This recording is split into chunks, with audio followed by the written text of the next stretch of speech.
معراج کی شب حق سے ملنے وہ عرش معلیٰ پر پہنچے، رفتار کا عالم کیا ہوگا، گفتار کا عالم کیا ہوگا۔ الصلاۃ والسلام علیک یا رسول اللہ وعلی آلک و اصحابک یا حبیب اللہ۔ معراج شریف کے حوالے سے 3 موقف ہیں۔ پہلا موقف یہ ہے کہ معراج ہوئی نہیں، یعنی معراج شریف کے واقعے کا انکار کرتے ہیں۔ دوسرا موقف یہ ہے کہ معراج جو ہے وہ روحانی ہوئی ہے، منامی ہوئی ہے، یعنی دوسرا موقف یہ۔ تیسرا موقف ہم الحمدللہ عاشق رسول اہل سنت والجماعت کا ہے کہ اللہ رب العالمین نے اپنے محبوب، سب کے محبوب محمد صلی اللہ علیہ وسلم کو جسمانی معراج فرمائی ہے، جو قرآن پاک اور احادیث سے ثابت ہے۔ تو آج میں آپ کے سامنے پہلے موقف کے حوالے سے جو دلیل دیتے ہیں ان کی دلائل اور پھر رد کرتا ہوں، جو ان کے دلائل ہیں ان کو میں رد کرتا ہوں۔ اللہ رب العالمین سے دعا ہے کہ مجھے حق کہنے کی توفیق عطا فرمائے۔ پیارے دوستو، وہ اگر جو واقعہ معراج کے منکر ہیں تو وہ اگر غیر مسلم ہیں تو غیر مسلم یہ کہتے ہیں کہ معراج کا واقعہ عقلاً محال ہے، یعنی ناممکن ہے۔ ہم یہ کہتے ہیں آپ کا موقف یہ ہے کہ یہ ناممکن ہے، تو ہم یہ کہتے ہیں کہ بہت سی ایسی چیز ہیں جو پہلے ناممکن تھیں لیکن اب ممکن ہو گئی ہیں۔ مثال کے طور پر آج سے 500 سال پہلے اگر کوئی یہ کہتا ہے کہ دنیا کے کسی بھی کونے میں بیٹھ کر پوری دنیا کو دیکھ سکتا ہوں اور دنیا میں جس سے چاہے میں بات کر سکتا ہوں اور وہ اس کو میرا چہرہ آئے گا، مجھے وہ دیکھ سکے گا، میں اس کو دیکھ سکوں گا، میری آواز پہنچ سکے گی، اس کی آواز مجھ تک پہنچ سکے گی، اور چند سیکنڈوں میں سے معاملات ہو سکتے ہیں۔ اگر کوئی 500 سال پہلے یہ کہے تو ہماری عقل نہیں مانتی، یعنی اس کو ناممکن کہہ سکتے تھے، لیکن آج یہ ممکن ہے۔ یعنی آج الحمدللہ ہم دنیا کے کسی بھی کونے میں بیٹھ کر کسی سے بات کر سکتے ہیں، اس کو دیکھ سکتے ہیں، وہ ہمیں دیکھ سکتا ہے۔ یہ پہلے عقلاً محال تھا، آج ممکن ہے، یعنی پہلے ناممکن تھا، آج ممکن ہے۔ تو لہٰذا آپ کی یہ جو بات کہ ایک چیز عقلاً محال ہے تو ہم اس بات کا رد ہو گیا۔ دوسری مثال دیتا ہوں، اور اس طرح کئی مثالیں موجود ہیں۔ مثال کے طور پہ کوئی یہ کہتا 500 سال پہلے کہ لوہا اڑ سکتا ہے تو اس کو کوئی ماننے کو تیار نہیں ہوتا، لیکن آج ہم دیکھتے ہیں ہزاروں ٹن جہاز کی صورت میں لوہا جو ہے، راکٹ ہے، جہاز ہے، وہ اڑ رہے ہیں ہواؤں میں، آسمان کی طرف اڑ رہے ہیں۔ لہٰذا ایک چیز پہلے ناممکن تھی، آج ممکن ہے، اور ابھی بھی بہت سارے ایسے معاملات ہیں جو ناممکن ہمیں لگتے ہیں لیکن 200، 400، 500 سال کے بعد وہ ایک ممکنات میں ہو سکتے ہیں۔ لہٰذا آپ کی یہ دلیل کہ یہ عقلاً محال ہے، اس بات کا رد ہو گیا، ٹھیک ہے۔ اب کچھ لوگ وہ ہیں جو ہیں تو مسلم لیکن معراج کے واقعے کا انکار کرتے ہیں اور وہ کچھ دلائل دیتے ہیں۔ میں پہلے ان کی دلائل عرض کرتا ہوں، پھر انشاءاللہ اس کی رد کے حوالے سے عرض کروں گا۔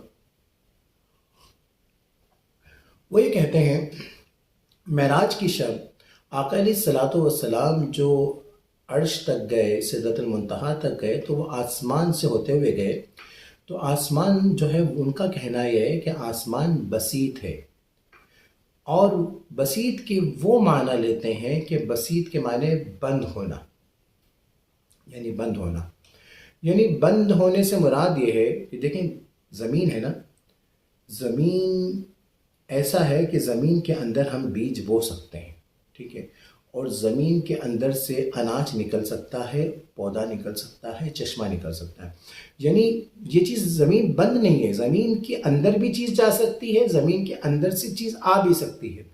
ان کا موقف یہ ہے کہ بسیط کے معنی یہ ہوتے ہیں بند ہونا، لہٰذا بند ہونے سے مراد یہ ہے کہ نہ اندر سے کوئی چیز اوپر جا سکے، نہ اوپر سے کوئی چیز نیچے آ سکے۔ ہم یہ کہتے ہیں پہلی بات تو یہ بسیط کے معنی ہے پھیلا ہوا ہونا، لیکن اگر ہم آپ کی بات کو ہی مان لیں کہ بسیط کے معنی بند ہونا اگر ہم لیتے ہیں تو ہم یہ کہتے ہیں ان اللہ علی کل شیء قدیر، میرا رب تو ہر چاہے پہ قدرت رکھتا ہے نا، میرا رب چاہے تو وہ بند چیز کو بھی یعنی نکال کے باہر لے جا سکتا ہے، اور اگر وہ چاہے تو آسمان کو اگر آپ کے موقف کے نزدیک بند ہے تو میرا رب ہر چاہے پہ قدرت رکھتا ہے، آسمان کو سے گزار کر لے جا بھی سکتا ہے اور آسمان سے واپس بھی لا سکتا ہے۔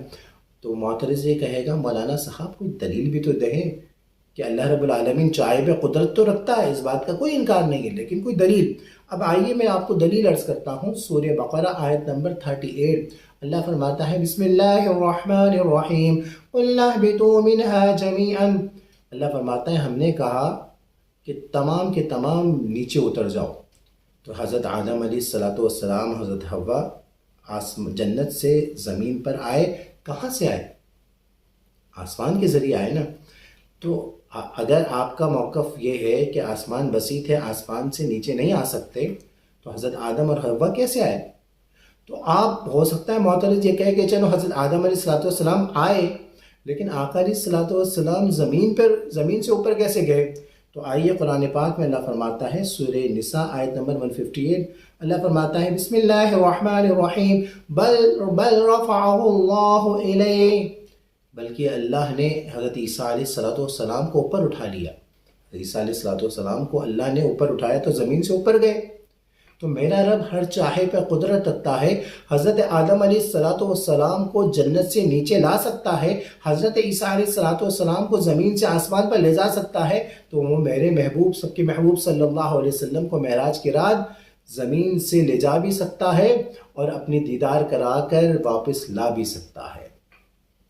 دوسری بات یہ ہے، قرآن پاک میں آتا ہے، حدیث شریف میں آتا ہے کہ ہر آسمان سات ہیں، ٹھیک ہے، آسمان سات ہیں اور ہر آسمان کے دروازے ہیں۔ تو دروازے کا کیا مقصد ہوتا ہے؟ دروازے کا مقصد یہ ہے کہ کھلنا، ظاہر دروازہ ہوتا ہے تو کھلتا ہے نا، دیوار نہیں کھلتی، لیکن دروازے سے کھلتا ہے تو بندہ داخل ہوتا ہے۔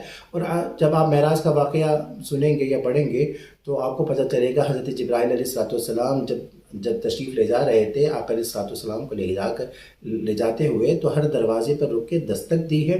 تو وہاں سے پوچھا گیا کون ہے؟ جبرائیل علیہ السلام نے کہا، اپنا تعارف کروایا، کہا آپ کے ساتھ کون ہیں؟ تو آقا علیہ السلام ہے، تو وہ دروازہ کھلا اور داخل ہوئے۔ اور قرآن پاک میں بھی آتا ہے وَلَوْ فَتَحْنَا، سورہ حجر آیت نمبر 14 وَلَوْ فَتَحْنَا عَلَيْهِمْ بَابًا مِّنَ السَّمَاءِ فَظَلُّوا فِيهِ يَعْرُجُونَ، اور اگر ہم ان پہ آسمان میں سے کوئی دروازہ کھول دیں وہ اس میں چڑھنے لگیں، تو پتہ یہ چلا کہ آسمان کے دروازے ہیں اور دروازے کھلتے ہیں اور اس میں سے جایا جاتا ہے۔ دوسری بات، معترض یہ کہتے ہیں کہ زمین سے اوپر جو ہے نا، بعض یہ کہتے ہیں کہ آسمان سے اوپر، بعض یہ کہتے ہیں کہ کوہ بارد ہے، کوہ برف ہے۔ کوہ بارد، کوہ برف کا مقصد یہ ہے کہ برف ہی برف ہے۔ ان کا موقف یہ ہے کہ وہاں پر ہر چیز، کوئی بھی چیز جا نہیں سکتی، جانے سے مراد اگر جائے گی تو جم جائے گی، یعنی اتنی ٹھنڈک ہے۔ تو ہم یہ کہتے ہیں کہ آپ کا یہ موقف قرآن و حدیث کے عین مطابق نہیں ہے۔ آپ تحقیق کر کے دیکھ لیں، قرآن میں حدیث میں ایسی کوئی بات نہیں آتی، کوہ بارد، کوہ برف، کوہ قاف، کوہ زمر، اس طرح کی کوئی بات، یہ قصے کہانیوں میں یہ معاملات ہیں۔ اگر چلے ہم آپ کی بات کو مان بھی لیتے ہیں کہ کوہ بارد ہے، کوہ برف ہے کہ جہاں پر جم جاتا ہے، لیکن ہاں میں ساتھ میں یہ عرض کرتا چلوں، سائنس کی تحقیق کے نزدیک زمین سے اوپر جو ہے نا وہ فضا ہے، فضا سے اوپر خلا ہے، خلا جو ہے اسپیس ہے، وہاں پہ درجہ حرارت کا معاملہ ہے، وہاں تو ٹھنڈک بہت ہے۔